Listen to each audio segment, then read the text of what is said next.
ನಮಸ್ಕಾರ ವೀಕ್ಷಕರೇ, ಟಾಪ್ 10 ನ್ಯೂಸ್ಗೆ ಸ್ವಾಗತ. ನಾನು ನಿಮ್ಮ ಕಾರ್ತಿಕ್. ಕೊಲೆ ಆರೋಪದಲ್ಲಿ ಜೈಲು ಸೇರಿರೋ ನಟ ದರ್ಶನ್ ಅವರನ್ನು ಪರಪ್ಪನ ಅಗ್ರಹಾರದ ಸ್ಪೆಷಲ್ ಬ್ಯಾರಕ್ನಲ್ಲಿ ಇರಿಸಲಾಗಿದೆ. ಅಲ್ಲಿ ದರ್ಶನ್ ಅವರು ಆರಾಮವಾಗಿಯೇ ದಿನ ಕಳೆಯುತ್ತಿದ್ದಾರೆ ಅನ್ನೋದಕ್ಕೆ ಸಾಕ್ಷಿ ಎಂಬಂತೆ ಜೈಲಿನಲ್ಲಿರೋ ದರ್ಶನ್ ಅವರ ಫೋಟೋ ವೈರಲ್ ಆಗಿದೆ. ರೌಡಿ ವಿಲ್ಸನ್ ಗಾರ್ಡನ್ ನಾಗ ರೇಣುಕಾಸ್ವಾಮಿ ಕೊಲೆ ಪ್ರಕರಣದ 11ನೇ ಆರೋಪಿ ನಾಗರಾಜ್ ಜೊತೆ ದರ್ಶನ್ ಕುಳಿತಿದ್ದಾರೆ. 2 ದಿನಗಳ ಹಿಂದೆ ಸಿಸಿಬಿ ದಾಳಿ ಮಾಡಿದ್ದ ಸಂದರ್ಭದಲ್ಲಿ ಈ ಫೋಟೋ ತೆಗೆಯಲಾಗಿತ್ತು ಎನ್ನಲಾಗಿದೆ. ಫೋಟೋದಲ್ಲಿ ನಟ ದರ್ಶನ್ ಕೈಯಲ್ಲಿ ಸಿಗರೇಟು ಮತ್ತು ಕಾಫಿ ಮಗ್ ಹಿಡಿದುಕೊಂಡಿರುವುದು ಕಂಡುಬಂದಿದೆ. ದರ್ಶನ್ ಅವರ ಸ್ಪೆಷಲ್ ಬ್ಯಾರಕ್ನಿಂದ ಹೊರಬಂದು ಮೂವರ ಜೊತೆ ಕುಳಿತು ಹರಟೆ ಹೊಡೆಯುತ್ತಿದ್ದಾರೆ. ಕಾಫಿ ಮಗ್ ಹಿಡಿದುಕೊಂಡು ಅವರು ಕುಳಿತಿದ್ದಾರೆ. ಕೈಯಲ್ಲಿ ಸಿಗರೇಟ್ ಕೂಡ ಇದೆ. ಈ ಫೋಟೋ ವೈರಲ್ ಆಗಿದೆ. ಇನ್ನು ಯಾವೆಲ್ಲ ಸೌಕರ್ಯಗಳನ್ನು ನಟನಿಗೆ ನೀಡಿರಬಹುದು ಎಂಬ ಪ್ರಶ್ನೆಯನ್ನು ಈ ಫೋಟೋ ಹುಟ್ಟು ಹಾಕಿದೆ. ಜೈಲು ಅಧಿಕಾರಿಗಳ ನಡೆಯ ಬಗ್ಗೆ ಅನುಮಾನ ಮೂಡುವಂತಾಗಿದೆ.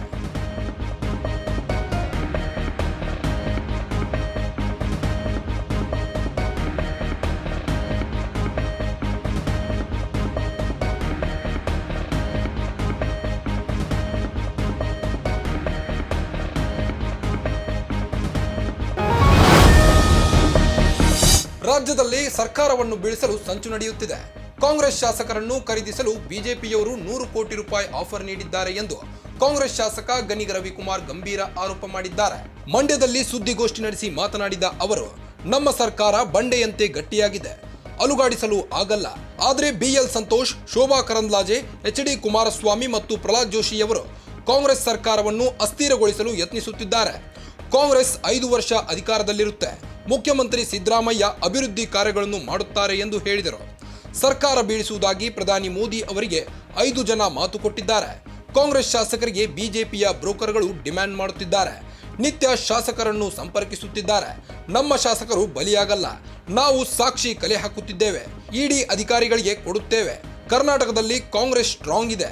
ಕಾಂಗ್ರೆಸ್ ಸರ್ಕಾರ ಬೀಳಿಸಲು ಬಿಜೆಪಿಯ ನಾಯಕರಿಗೆ ಯಾವ ತಾಕತ್ತಿಲ್ಲ ಎಂದು ಹೇಳಿದ್ದಾರೆ. ಬಿಜೆಪಿಯವರ ತಂತ್ರ ಅದನ್ನ ವಿಫಲಗೊಳಿಸಲು ನಾವು ರಣತಂತ್ರನ ಎಣಿತಾ ಇದ್ದೀವಿ. ನಾನು CM ಬದಲಾವಣೆ ಬಗ್ಗೆ ಯಾವತ್ತೂ ಮಾತಾಡಿಲ್ಲ. CM ಬದಲಾವಣೆ ಬಗ್ಗೆ ಮಾತಾಡಿಲ್ಲ. ಈಗಿನ CM ಗಟ್ಟಿಯಾಗಿದ್ದಾರೆ, ಸ್ಟ್ರಾಂಗ್ ಆಗಿದ್ದಾರೆ. 136 ಜನನು ಈ ನಮ್ಮ ಮುಖ್ಯಮಂತ್ರಿಗಳ ಪರ ಇದ್ದೀವಿ. ರಾಜ್ಯಪಾಲರ ಹಠಾವೋ ಚಳುವಳಿಯಲ್ಲಿ ನಾವು 136 ಜನ ಇದ್ದೀವಿ. ಈ ರಾಜ್ಯಪಾಲರ ನಡೆ ವಿರುದ್ಧ ನಾವು 136 ಜನನು ಹೋರಾಟ ಮಾಡ್ತೀವಿ. ರಾಜ್ಯಪಾಲರ BJP ಏಜೆಂಟ್, ರಾಜ್ಯಪಾಲರು BJP ಏಜೆಂಟ್, ರಾಜ್ಯಪಾಲರು BJP ಏಜೆಂಟ್. ಮುಡಾ ಪ್ರಕರಣಕ್ಕೆ ಸಂಬಂಧಿಸಿದಂತೆ ಸಿಎಂ ವಿರುದ್ಧ ರಾಜ್ಯಪಾಲರು ಪ್ರಾಸಿಕ್ಯೂಷನ್ಗೆ ಅನುಮತಿ ನೀಡಿರುವುದನ್ನು ವಿರೋಧಿಸಿ ಸ್ವಾಮೀಜಿಗಳ ನಿಯೋಗ ಸಿಎಂ ಸಿದ್ದರಾಮಯ್ಯಗೆ ಬೇಷರತ್ ನೈತಿಕ ಬೆಂಬಲ ಘೋಷಿಸಿದ್ದಾರೆ. ಹಿಂದುಳಿದ ವರ್ಗ ಮತ್ತು ದಲಿತ ಹಾಗೂ ಶೋಷಿತ ಸಮುದಾಯಗಳ ಸ್ವಾಮೀಜಿಗಳ ನಿಯೋಗ ಇಂದು ಕಾವೇರಿ ನಿವಾಸಕ್ಕೆ ಆಗಮಿಸಿ ಸಿಎಂ ಸಿದ್ದರಾಮಯ್ಯನವರನ್ನು ಭೇಟಿ ಮಾಡಿದ್ದಾರೆ. ನೈತಿಕ ಬೆಂಬಲ ಘೋಷಿಸಿದ್ದಾರೆ. ಕಾಂಗ್ರೆಸ್ ಸರ್ಕಾರವನ್ನು ಅಸ್ಥಿರಗೊಳಿಸುವ ಕೇಂದ್ರ ಸರ್ಕಾರ ಮತ್ತು ರಾಜಭವನದ ಷಡ್ಯಂತ್ರಗಳನ್ನು ಸ್ವಾಮೀಜಿಗಳು ತೀವ್ರವಾಗಿ ಖಂಡಿಸಿದ್ದಾರೆ. ಷಡ್ಯಂತ್ರದ ವಿರುದ್ಧ ಒಕ್ಕೊಲಿರಿನಿಂದ ಸಿಎಂ ಸಿದ್ದರಾಮಯ್ಯ ಬೆಂಬಲಕ್ಕೆ ನಿಂತು ಹೋರಾಟ ನಡೆಸುವುದಾಗಿ ಸ್ವಾಮೀಜಿಗಳು ಘೋಷಿಸಿದ್ದಾರೆ.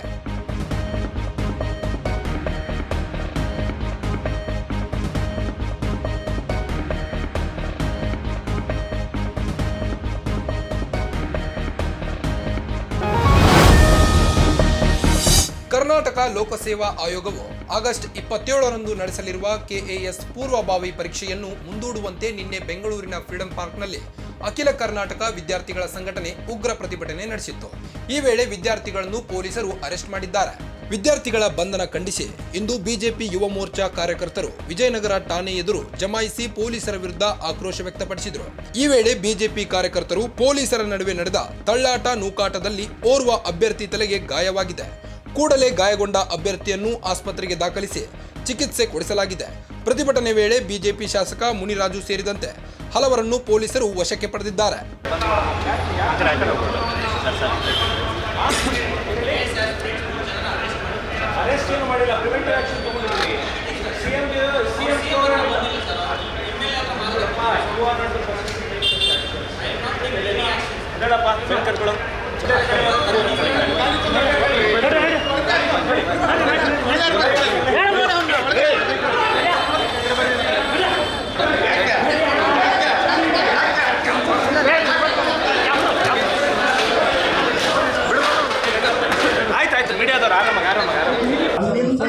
ಅದಕ್ಕೋಸ್ಕರ ಬಂದಿದ್ದು ಸರ್ ನನಗೆ ಸ್ಟೂಡೆಂಟ್ ಕುಂಸಿರೋ 3 ಜನ ಏನಪ್ಪ 3 ಜನ ಸ್ಟೂಡೆಂಟ್ ಇದ್ರು ಅವ್ರನ್ನ ಭಾನುವಾರ ಎಕ್ಸಾಮ್ ಇದೆ ಕೇಸ್ ಎಕ್ಸಾಮ್ ಇದೆ ಒಳಗಡೆ ಇಲ್ಲಿ ಕುಂತಿರೋ ಗೊತ್ತಿಲ್ಲ ಸಿಸ್ಟಮ್ ಅವರು ಮುಂದೆ ಸ್ಟೂಡೆಂಟ್ ಭಾನುವಾರ ಎಕ್ಸಾಮ್ ಇದೆ ಅರೆಸ್ಟ್ ಮಾಡಿದ್ರು ಅದು ಬಿಟ್ಬಿಡಿ ಅಂತ ಕೇಳಕ್ ಬಂದಿದ್ದು ಅಷ್ಟೇ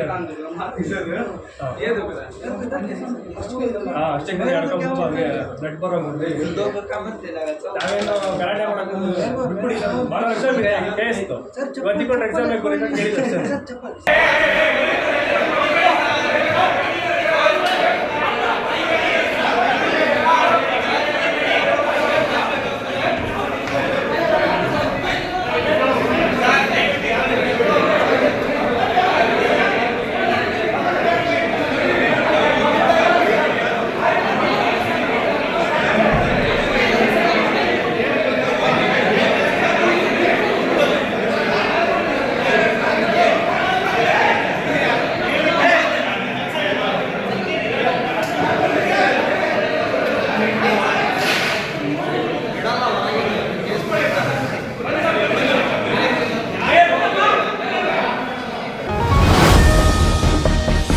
ಮಾಜಿ ಶಿಕ್ಷಣ ಸಚಿವ ಮಾಜಿ ಶಾಸಕ ಹಾಗೂ ರಾಜ್ಯ ಬಿಜೆಪಿ ಉಪಾಧ್ಯಕ್ಷ ಎನ್ ಮಹೇಶ್ ಕೊಳ್ಳೇಗಾಲದ ಮನೆಯಲ್ಲಿ ಕಳ್ಳತನವಾಗಿದೆ. ಚಾಮರಾಜನಗರ ಜಿಲ್ಲೆಯ ಕೊಳ್ಳೇಗಾಲದ ಆದರ್ಶ್ ಬಡಾವಣೆಯ ನಿವಾಸದಲ್ಲಿ ಕಳ್ಳತನದ ಕೃತ್ಯ ನಡೆದಿದೆ. ಶುಕ್ರವಾರ ಸಂಜೆ ತನಕ ಮನೆಯಲ್ಲಿದ್ದ ಎನ್ ಮಹೇಶ್ ಅವರು ಬಳಿಕ ಬೆಂಗಳೂರಿಗೆ ತೆರಳಿದ್ದರು. ಮನೆಯಲ್ಲಿ ಯಾರೂ ಇಲ್ಲದ್ದನ್ನು ಗಮನಿಸಿದ ಕಳ್ಳರು ರಾತ್ರಿ ಮನೆಗೆ ನುಗ್ಗಿ ಕಳ್ಳತನ ಮಾಡಿದ್ದಾರೆ. ನೆರೆ ಮನೆಯವರಿಂದ ಮನೆಗೆ ಕನ್ನ ಹಾಕಿರುವುದು ಬೆಳಕಿಗೆ ಬಂದಿದೆ. ಬಾಗಿಲ ಬೀಗ ಮುರಿದು ಸಚಿವನ ಮನೆಗೆ ನುಗ್ಗಿ ಮನೆಯಲ್ಲಿದ್ದ 50,000 ರೂಪಾಯಿ ದೋಚಿ ಪರಾರಿಯಾಗಿದ್ದಾರೆ. ಸ್ಥಳಕ್ಕೆ ಕೊಳ್ಳೇಗಾಲ ಪೊಲೀಸರು ತೆರಳಿ ಪರಿಶೀಲನೆ ನಡೆಸಿ ಕಳ್ಳರ ಶೋಧಕ್ಕೆ ಮುಂದಾಗಿದ್ದಾರೆ.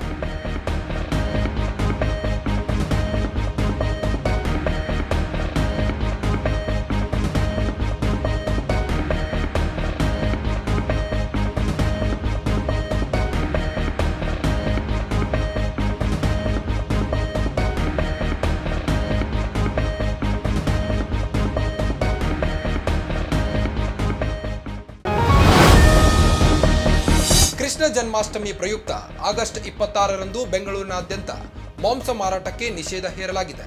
ನಾಳೆ ಕಸಾಯಿಖಾನೆಯಲ್ಲಿ ಪ್ರಾಣಿ ವಧೆ ಹಾಗೂ ಮಳಿಗೆಗಳಲ್ಲಿ ಮಾಂಸ ಮಾರಾಟವನ್ನು ಸಂಪೂರ್ಣವಾಗಿ ಬಂದ್ ಮಾಡಬೇಕೆಂದು ಬಿಬಿಎಂಪಿ ಪಶುಪಾಲನೆ ವಿಭಾಗದ ಜಂಟಿ ನಿರ್ದೇಶಕರು ಆದೇಶ ಹೊರಡಿಸಿದ್ದಾರೆ. ಕೃಷ್ಣ ಜನ್ಮಾಷ್ಟಮಿ ದಿನದಂದು ಮಾಂಸ ಮಾರಾಟ ನಿಷೇಧಿಸಿ ಆದೇಶ ಹೊರಡಿಸಲಾಗಿದ್ದು, ಆ ದಿನ ಯಾರು ಯಾವುದೇ ರೀತಿಯ ಮಾಂಸ ಹಾಗೂ ಹಸಿ ಮೀನು ಮಾರಾಟ ಮಾಡಬಾರದು ಎಂದು ತಿಳಿಸಿದೆ.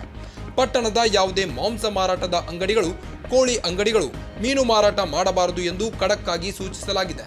ಆದೇಶ ಮೀರಿ ಮಾರಾಟ ಮಾಡಿದರೆ ಸೂಕ್ತ ಕಾನೂನು ಕ್ರಮ ಜರುಗಿಸಲಾಗುವುದೆಂದು ಎಚ್ಚರಿಸಿದ್ದಾರೆ. ಪ್ರಧಾನಿ ನರೇಂದ್ರ ಮೋದಿ ಅಧ್ಯಕ್ಷತೆಯಲ್ಲಿ ನಡೆದ ಕೇಂದ್ರ ಸಚಿವ ಸಂಪುಟ ಹೊಸ ಪಿಂಚಣಿ ಯೋಜನೆ, ಏಕೀಕೃತ ಪಿಂಚಣಿ ಯೋಜನೆಗೆ ಅನುಮೋದನೆ ನೀಡಲಾಗಿದ್ದು, ಸರ್ಕಾರಿ ನೌಕರರು ಯುಪಿಎಸ್ ಪಿಂಚಣಿ ಯೋಜನೆಯ ಲಾಭವನ್ನು ಪಡೆಯಲಿದ್ದಾರೆ. ಹೊಸ ಪಿಂಚಣಿ ನೀತಿಯ ಹೆಸರು ಏಕೀಕೃತ ಪಿಂಚಣಿ ಯೋಜನೆಯಾಗಿದ್ದು, ಇದರ ಅಡಿಯಲ್ಲಿ ಒಬ್ಬ ಉದ್ಯೋಗಿಯು ಕನಿಷ್ಠ 25 ವರ್ಷಗಳ ಕಾಲ ಕೆಲಸ ಮಾಡಿದ್ದರೆ ನಿವೃತ್ತಿಯ ಹಿಂದಿನ 12 ತಿಂಗಳುಗಳ ಸರಾಸರಿ ವೇತನದ ಕನಿಷ್ಠ 50% ಪಿಂಚಣಿಯಾಗಿ ಪಡೆಯುತ್ತಾನೆ. 50% ಖಚಿತವಾದ ಪಿಂಚಣಿ ಯೋಜನೆಯ ಮೊದಲ ಆಧಾರವಾಗಿದೆ.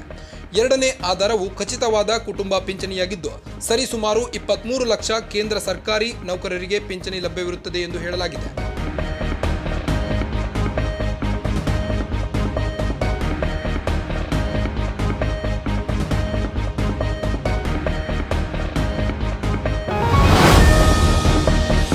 ಮಾಜಿ ಮಿಸ್ ಇಂಡಿಯಾದ ಪಟ್ಟಿಯನ್ನು ಪರಿಶೀಲಿಸಿದ್ದು, ಅದರಲ್ಲಿ ವಿಜೇತರಾದವರಲ್ಲಿ ಯಾರು ದಲಿತ, ಬುಡಕಟ್ಟು ಅಥವಾ ಒಬಿಸಿಯ ಮಹಿಳೆಯರಿಲ್ಲ ಎಂದು ಲೋಕಸಭೆ ವಿಪಕ್ಷ ನಾಯಕ ರಾಹುಲ್ ಗಾಂಧಿ ಹೇಳಿದ್ದಾರೆ. ಬಾಲಿವುಡ್ನಲ್ಲಿ ಚಮ್ಮಾರ ಅಥವಾ ಪ್ಲಂಬರ್ ಅನ್ನು ಯಾರು ತೋರಿಸುವುದಿಲ್ಲ. ಮಿಸ್ ಇಂಡಿಯಾ ಪಟ್ಟಿಯನ್ನು ಪರಿಶೀಲಿಸಿದ್ದೇನೆ. ಅದರಲ್ಲಿ ದಲಿತ, ಆದಿವಾಸಿ ಅಥವಾ ಒಬಿಸಿ ಮಹಿಳೆಯರೇ ಇರಲಿಲ್ಲ.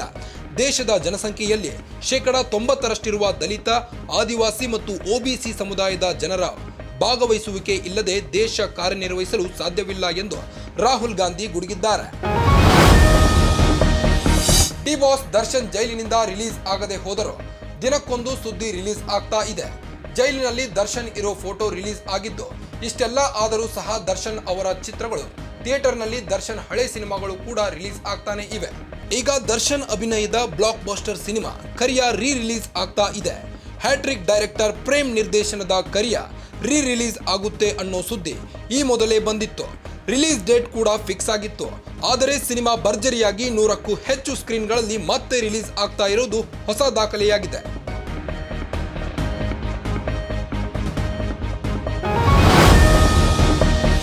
ನಾಳೆ ಕೃಷ್ಣ ಜನ್ಮಾಷ್ಟಮಿ ಹಬ್ಬದ ಹಿನ್ನೆಲೆ ಬೆಂಗಳೂರಿಗರು ಭರ್ಜರಿ ತಯಾರಿ ನಡೆಸಿದ್ದಾರೆ.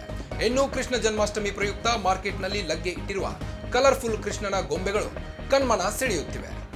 ಬಾಲಕೃಷ್ಣ, ಬೆಣ್ಣೆ ಕೃಷ್ಣ, ರಾಧಾಕೃಷ್ಣ, ಗಿರಿಗೋಲು ಕೃಷ್ಣ, ದಶಾವತಾರ ಕೃಷ್ಣ ಹೀಗೆ ಕೃಷ್ಣನ ಗೊಂಬೆಗಳನ್ನು ಖರೀದಿ ಮಾಡಲು ಜನ ಮುಗಿಬಿದ್ದಿದ್ದಾರೆ. ಇನ್ನು ಮಕ್ಕಳಿಗೆ ಕೃಷ್ಣನ ಕಿರೀಟ, ಕೊಳಲು, ಗೋಪಾಲನ ಉಡುಪು ಖರೀದಿಯಲ್ಲಿ ಜನ ಬ್ಯುಸಿಯಾಗಿದ್ದಾರೆ. ಒಟ್ಟಾರೆ ಗೋಕುಲ ನಂದನ ಹುಟ್ಟುಹಬ್ಬಕ್ಕೆ ಸಿಲಿಕಾನ್ ಸಿಟಿ ಮಂದಿ ಅದ್ದೂರಿಯಾಗಿ ರೆಡಿಯಾಗಿದ್ದಾರೆ.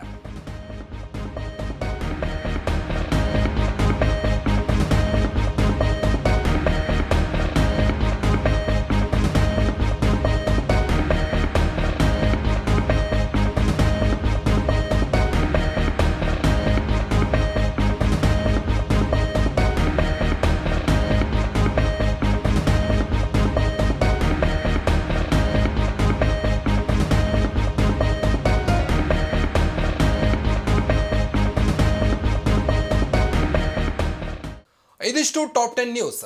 ಹೆಚ್ಚಿನ ಸುದ್ದಿಗಳಿಗಾಗಿ ನೋಡ್ತಾ ಇರಿ ಗ್ಯಾರಂಟಿ ನ್ಯೂಸ್. ಸುದ್ದಿ ಖಚಿತ, ನ್ಯಾಯ ನಿಶ್ಚಿತ.